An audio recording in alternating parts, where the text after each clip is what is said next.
Point of view, Rafael. Hindi siya nakapagsalita sa tanong ni Athalia. Kahit siya, hindi niya maintindihan ng sarili kung bakit parang gustong-gusto niya si Clarice. Mabait naman si Clarice. Medyo silosa lang ito. Isa pa, may pagiging gastador.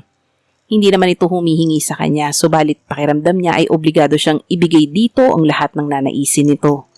Mahilig bumili ng mamahaling gamit si Clarice, pero feeling niya, namimili lang ito ng mga bagay sa sariling style.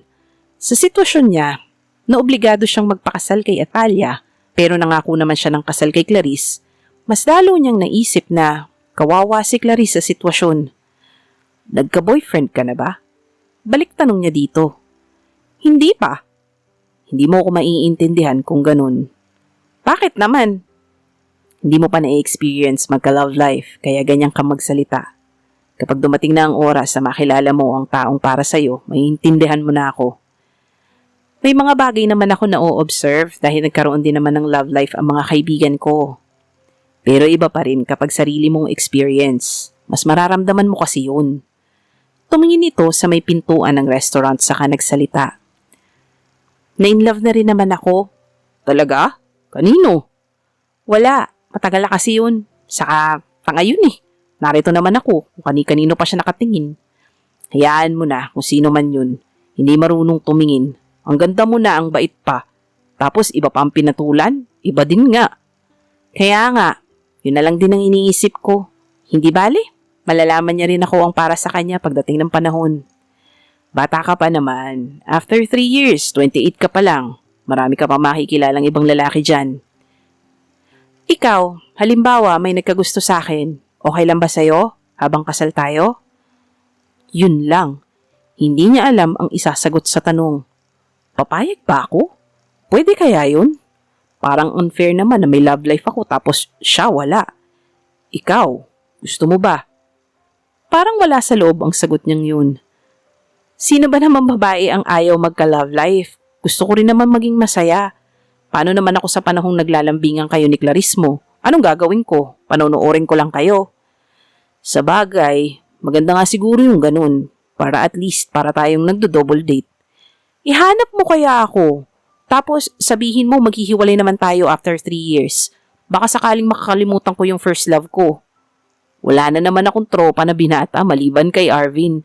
Ayoko dun, no? Kita mo namang ex ni Ami yun. Baka mamaya sakalin pa ako ng best friend ko. Saka ayokong kainin ng naisuka na ng iba. Basta, kapag nakakilala ako ng lalaking para sa'yo, sige, ihanap kita ng matino. May matino pa bang lalaki? Actually, konti na lang kami. Wow, ang lakas naman. Totoo yun. Mahirapan ka na makakita ng kagaya ko. At sino namang may sabing naghahanap ako ng kagaya mo? Sabi mo, matino. So, isa na ako dun. Bawas na ang choices mo. Nalipasan ka ba ng gutom? Ang lakas mong makaangkin ng katinuan ha. Bet mo ba mga basketball player? Ayoko. Mga player masyado, saka baka gawin lang akong rebound. Nag-bail out na sila. Tumayo na ang babae. Saka siya sumunod na dito. Pagkasakay nila ng sasakyan, niyaya siya nito.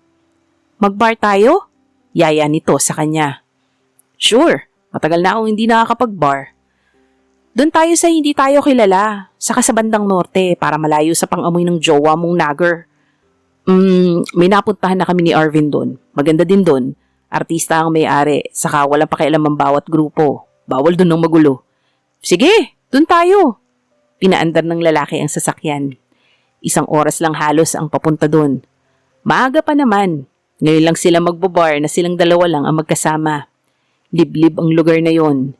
In short, makakapunta ka lang kung may sasakyan ka. Malaki ang lugar na yon. Hindi pa niya naisasama si Clarice dito. Malawak ang parking area nito. Ipinasok niya ang kanyang sasakyan. Nauna pang bumaba sa kanya ang dalaga at umapak sa magraba na parking area. Maganda ang nakaisip ng ganito upang hindi maputik at bumaha. Hinawakan niya ang babae hanggang makarating sila sa loob. Ang dami ng mga tao doon. Karamihan ay mga taong may sinasabi sa lipunan. Sinalubong sila ng mga bouncers sa kahiningian ng identification card. Ang saya sa loob ng bar. Madami na ang nagsasayawan. Pumasok sila at pumwesto sa isang lamesang pandalawahan. Nag-order siya ng alak. Ladies drink lang ba sa'yo? Tanong niya sa kasama. No?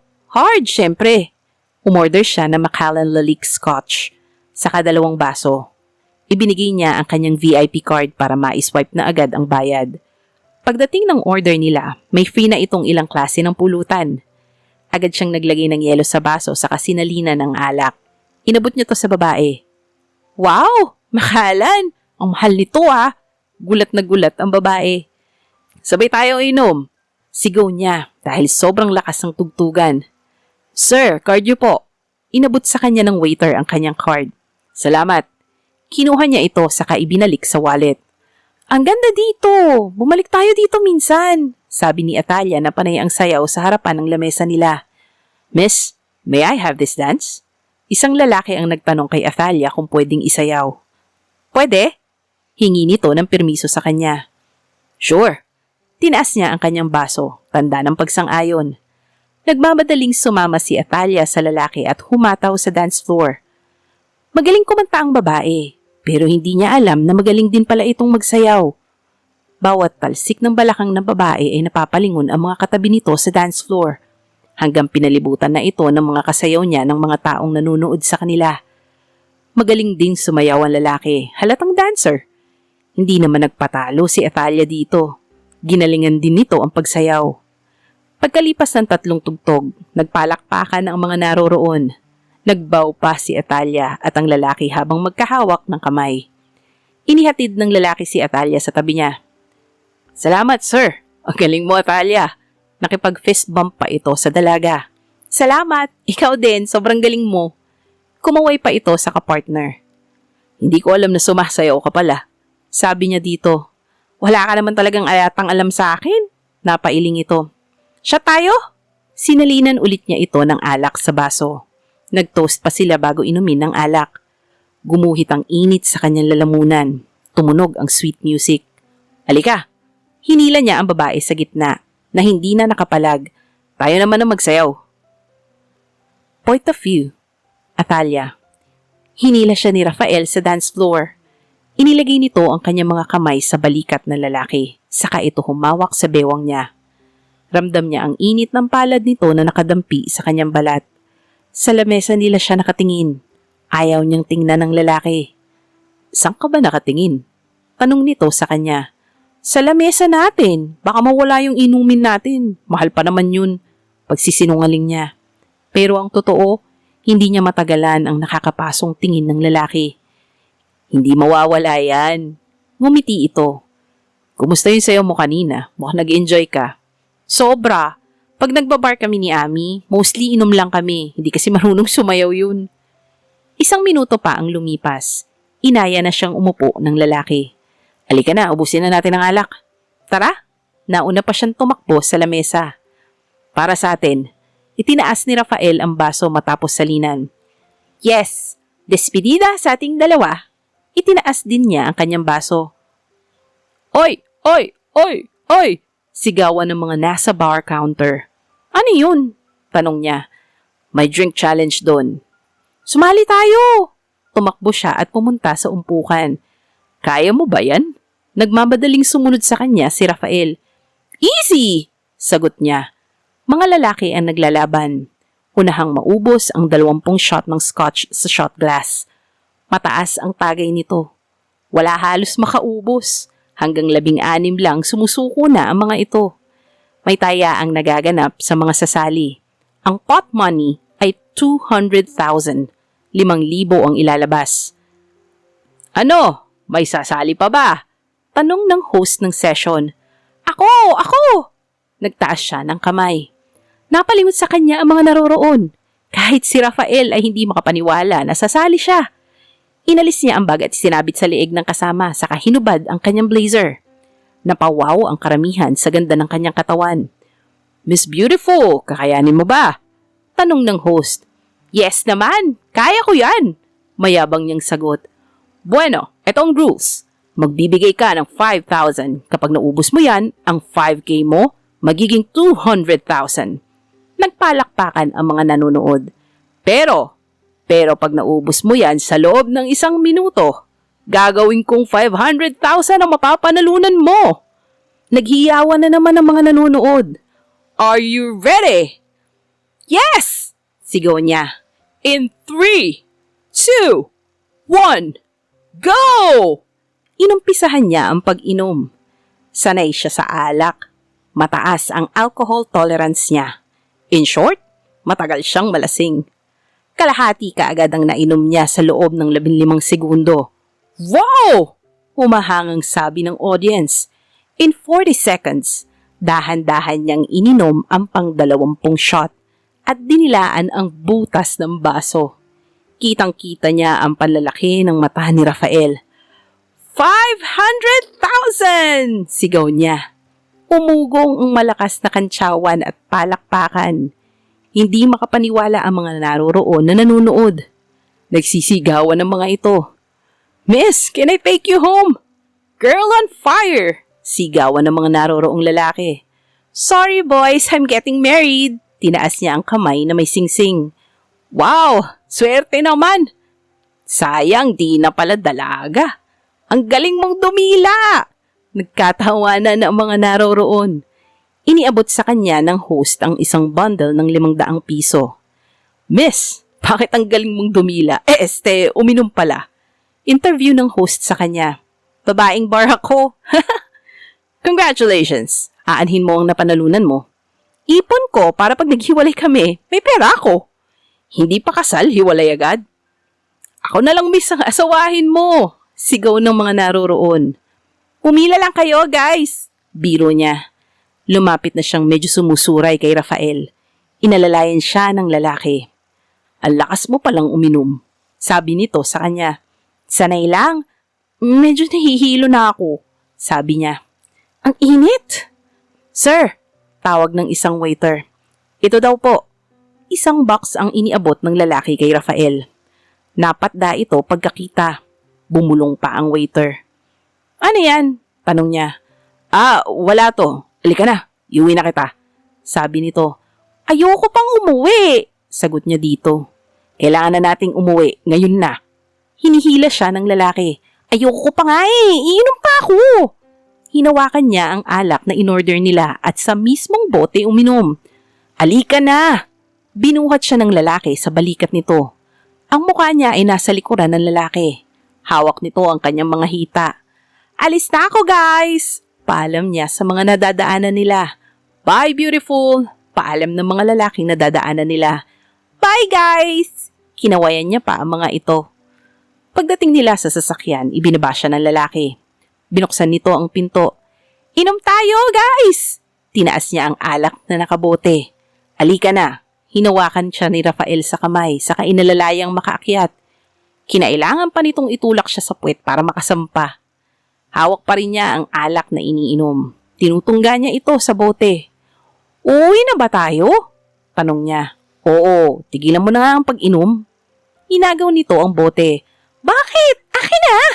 Inagaw niya ulit ang hawak nitong bote ng alak. Tama na, lasing ka na. Akin na, hahalikan kita. Pananakot niya dito. Tama na, mahiga ka na lang dyan. Sabi nito sa kanya. Ano ba? Akin na yan. Inaagaw niya ang bote ng alak. Maaksidente tayo, Atalia. Maupo ka lang. Nagpreno ito sa gilid at sinuutan siya ng seatbelt. Ang kulit mo, Atalia. Bigla niya itong hinalikan sa labi. Smack lang yun. Sabay tawa. Wala kang nagawa, no? Alam mo, kahit gagapangin kita dito, Rafael, walang makakarinig sa'yo. Sabi niya sa lalaki. Ano bang pinagsasasabi mo, Atalia? Hindi nito pinansin ang ginawa niya.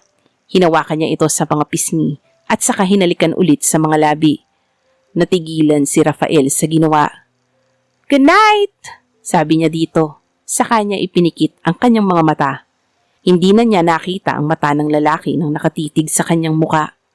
Parang dinuduyan ang kanyang sarili habang natutulog. Ito ang gusto niya kapag umiinom ng alak. Nagkakaroon siya ng malinis na tulog. Kinabukasan, ang sakit ng ulo niya. Iminulat niya ang mga mata. Nasa sarili na siyang kwarto. Napangiti siya saka bumaluktot ulit para matulog. Niyakap niya ang unan sa tabi niya. Napamulat siya ng malaki. Isang bulto ang naroroong katabi niya. Bulto ng tao! May katabi ako? Nangungunot ang kanyang kilay. Bigla siyang hinatak ng kanyang katabi palapit dito. Saka hinawak-hawakan ang kanyang dibdib. Nakatalikod siya sa lalaki. Ramdam niya ang manhood nito sa kanyang likuran. Gusto mo pa ba? Bulong nito. Bigla siyang napatingin sa orasan. 4:00 pa lang ng umaga. Point of view, Rafael. Titig na titig siya sa babae na umiinom ng alak. Hindi niya akalaing napakalakas pala nitong uminom. Hindi umabot ng 1 minuto, naubos nito ang 20 shot ng alak. Hiyawa ng mga tao sa paligid, lalo na ang mga kalalakihan, nakita niya ang titig sa babae. Wala itong ipinaritoke sa katawan, kaya natural ang ganda nito.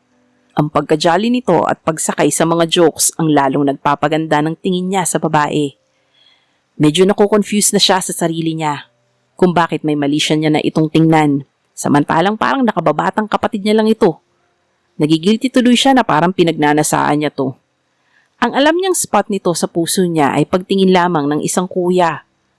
Nung dumating ito sa kanila, hindi pa ito nag-aaral. Madalas sila magkalaro, kahit larong pambabae, okay lang sa kanya. Natuwa pa siya dito, habang lumalaki ay napagkakamalan silang magkapatid. Ngunit bago ito makatapos ng kolehiyo, biglang Rafael na lang ang tawag nito sa kanya. Naging extra malambing pa ito. Pero 3 taon na nakakaraan nang bigla itong magbago. Laging galit at mainit ang ulo. Magmula nang ipakilala niya dito si Clarice. Mainit ang dugo nito sa nobya. Kahit si Clarice, hindi gusto si Atalia. Hindi niya alam kung bakit.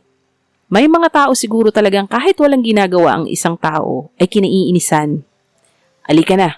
Inaya niya ang babae pa uwi. Ayaw pa sana nitong sumama. Kinuha pa nito ang in-order nilang makalan at ininom sa bote. Tinawag siya ng waiter at inabutan ng box na maliit. Sir, may libido pill po yung huling shot ng scotch. For protection po. Bulong nito. Box ng kondom. Napailing na lang siya. Sa magagandang bar talaga ginagawa ito para kumita ang mga sosyal na prostitute. Binuhat na niya si Atalia sa balikat. Nagpapaalam pa to sa mga taong nadadaanan nila. Binaba niya ito saglit upang buksan ang sasakyan. Shot tayo! Alok nito sa mga dumadaan na tao. Shot puno! Sagot ng mga ito. Inalalayan niya itong umakyat. Nagkakamali ito sa tinutungtungan, kaya itinulak niya ito sa puwitan para makaakyat agad. Pinaandar na niya ang sasakyan. Inagaw na niya sa babae ang bote. Tama na, Atalia, madami ka nang naiinom. Awat niya sa babae. Akin na yan, iinumin ko yan. Inaagaw nito sa kanya ang bote. Nagpreno siya. Atalia, ang kulit mo. Medyo irita na ang kanyang boses, kaya ikinabit niya ang seatbelt nito. Pero ang pilyang dalaga, bigla siyang hinalikan ng mabilis sa labi. Sa katawang-tawa ito. Hindi lang niya ito pinansin, pero inulit ng babae ang ginawa. Hinawakan pa ang kanyang pisngi. Matagal ang isang halik na yun. Good night, sabi nito, sabay pikit. Natulala siya sa ginawa ng babae. Ano kayang kalokohan ang nasa isip nito? Napailing na lang siya, saka pinaandaran sa sasakyan. Hindi naman traffic, 12:00 pa lang, nasa bahay na sila. Tulog pa rin ng babae. Binuhat niya ulit ito sa balikat para maiakyat sa kwarto. Bitbit pa niya ang alak na iniinom niya mula sa bote. Kakaunti na lang ito, dahil sa lakas uminom ni Atalia. Ibinaba niya ang dalaga sa kama, saka niya binuksan ang aircon. Inalis niya ang suot nitong sapatos, saka inayos ito sa pagkakahiga. Pero bigla itong gumalaw. Ang init! Ang init! Naguhubad ng babae. Walang joke. Epekto ng nilagay sa